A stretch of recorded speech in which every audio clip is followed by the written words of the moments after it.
السلام علیکم ورحمۃ اللہ وبرکاتہ۔ امید ہے کہ سارے ساتھی خیریت سے ہوں گے۔ اللہ تعالیٰ آپ سب کو خوش رکھے، آمین ثم آمین۔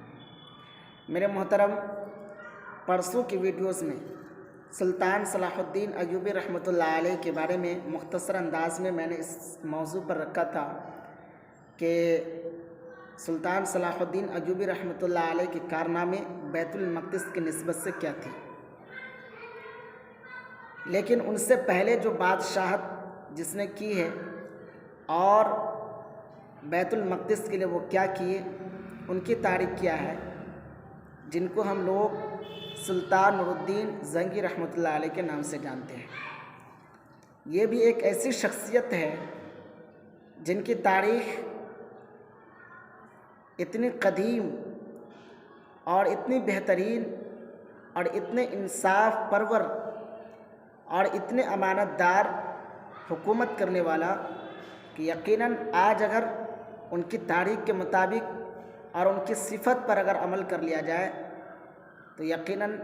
آج جتنے بھی حکمران ہیں یقیناً ان سے بہت کچھ سیکھ سکتے ہیں، اور کس طرح ملک کو چلانا چاہیے یقیناً اس سے ہم کو بہت بڑا سبق ملے گا۔ آپ کو پتہ چلے گا کہ سلطان نور الدین زنگی رحمۃ اللہ علیہ کی حکومت اور آج کی حکومت میں کیا فرق ہے۔ جس طریقے سے مختصر انداز میں نے اس سے پچھلی ویڈیوز میں اورنگزیب عالمگیر رحمۃ اللہ علیہ کی زندگی کی حالت اور ان کی حکومت کے اوپر کچھ میں نے روشنی ڈالی تھی۔ آج ہم سلطان نور الدین زنگی رحمۃ اللہ علیہ کے بارے میں مختصر انداز میں رکھیں گے کہ وہ کہاں حکومت کیے ہیں، کہاں کے بادشاہ تھے اور ان کی کیا کیا کمال تھی۔ سلطان نور الدین زنگی رحمۃ اللہ علیہ 17 شوال المکرم سن 511 ہجری میں پیدا ہوئے۔ بڑے ہی نیک اور عبادت گزار تھے۔ اپنے والد عماد الدین زنگی کے بعد ملک شام کے بادشاہ بنے۔ اپنی حکومت میں انہوں نے شام کے تمام بڑے بڑے شہروں میں مدرسے بنوائے۔ آپ قسم خدا کریں، اتنی مفید اور اتنا بہترین جو تاریخ کا مطالعہ کرتے ہیں جب، اور پھر اپنے ملک ہندوستان یا جو آج کے حالات جب چل رہے ہیں دیکھنے کو مل رہا ہے، چاہے مدارس کے حوالے سے ہو یا پھر مساجد کے حوالے سے ہو یا پھر شریعت کے اعتبار سے ہو یا پھر معاشرے کے اعتبار سے ہو، تو یقیناً بڑی خوشی ملتی ہے اس بات سے کہ پہلے کی کیا تاریخ تھی اور آج کی کیا تاریخ ہے۔ آج کی تاریخ پہ افسوس ہوتا ہے اور ماحول پہ افسوس ہوتا ہے کہ آج کی تاریخ کیا ہے، ہم لوگ کی حالت کیا ہے، کیا ہونا چاہیے اور کیا ہے،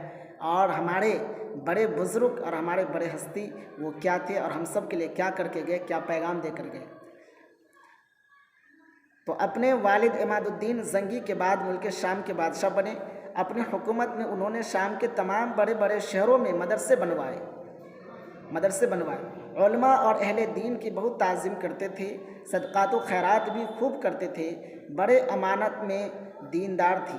بڑے امانت و دیانت دار اور قناعت شعار تھے۔ ایک مرتبہ ان کی اہلیہ نے، غور سے سنیے گا، ایک مرتبہ ان کی اہلیہ نے تنگی کی شکایت کی تو انہوں نے اپنی 3 دکانیں جن کی سالانہ آمدنی 20 دینار تھی ان کو خرچ کے لیے دے دی۔ غور سے پھر سے یہاں سے سنیے گا، ایک مرتبہ ان کی اہلیہ نے تنگی کی شکایت کی تو انہوں نے سلطان نور الدین زنگی رحمۃ اللہ علیہ نے انہوں نے اپنی 3 دکانیں جن کی سالانہ آمدنی 20 دینار تھی ان کو خرچ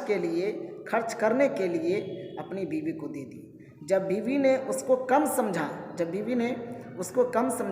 تو انہوں نے کہا کہ اس کے علاوہ سلطان نور الدین زنگی رحمۃ اللہ علیہ کا جواب سنیے۔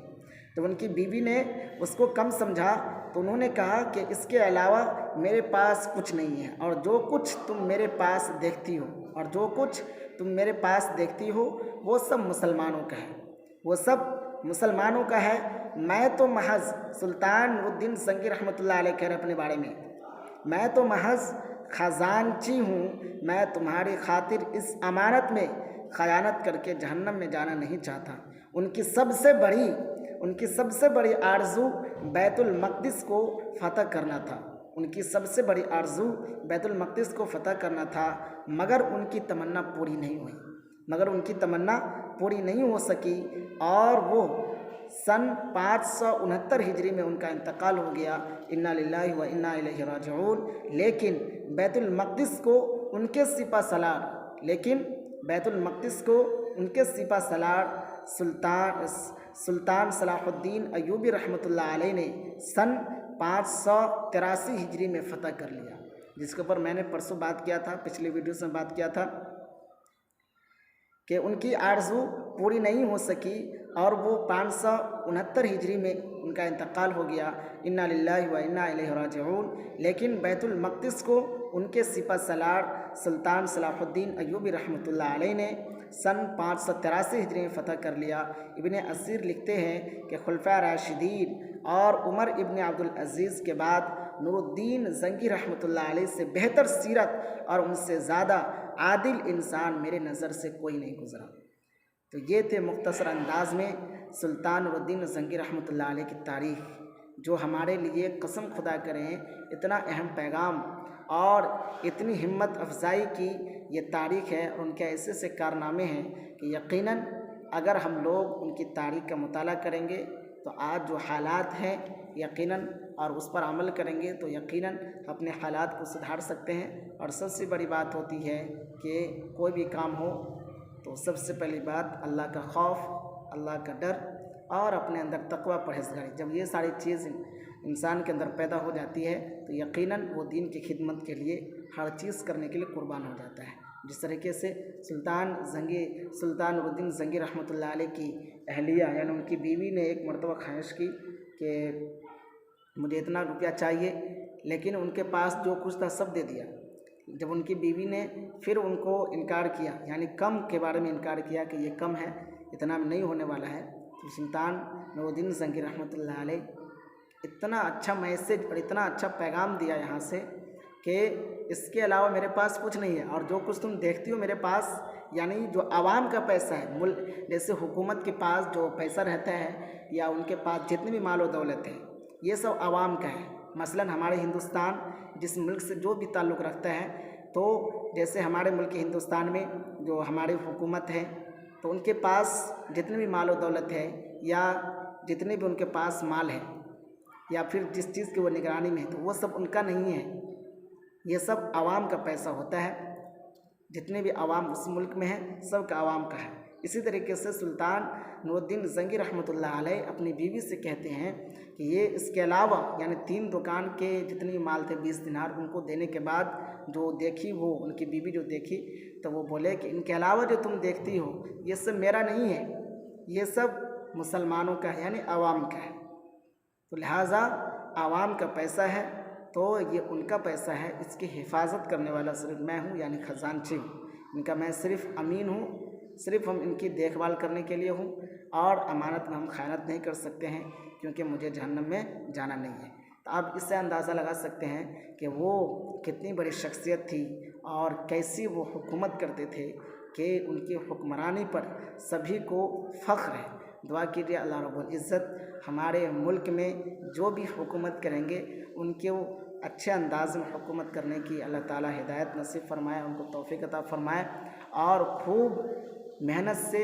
मुल्क को चलाने की तौफ़ीक़ अता फरमाए। और अल्लाह ताला से दुआ के आखिर में कि अल्लाह ताला हमारे मुल्क में अमन व अमान और पूरे तरीके से पुरसुकून का माहौल बनाए और अल्लाह ताला से ये भी दुआ करे कि हमारी हुकूमत को ये भी तौफ़ीक़ दे कि इस मुल्क में जितने भी ज़िंदगी गुजारने वाले हैं, जो भी इस मुल्क से ताल्लुक़ रखने वाले हैं, सब बेहतरीन अंदाज़ में अपनी ज़िंदगी को बसर करें। अल्लाह ताला हम सब को अमल की तौफ़ीक़ अता फ़रमाए और जो भी दुआ किए हम दुआ कीजिए अल्लाह रब्बुल इज़्ज़त हमारी इस दुआ को कबूल फ़रमाए। और आखिर में इस दुआ पर हम अपनी बात को ख़त्म करते हैं कि सुल्तान नूरुद्दीन ज़ंगी रहमतुल्लाह अलैह की खिदमत को कबूल मंजूर फ़रमाए और उनको जन्नतुल फ़िरदौस में आला मक़ाम अता फ़रमाए। आमीन।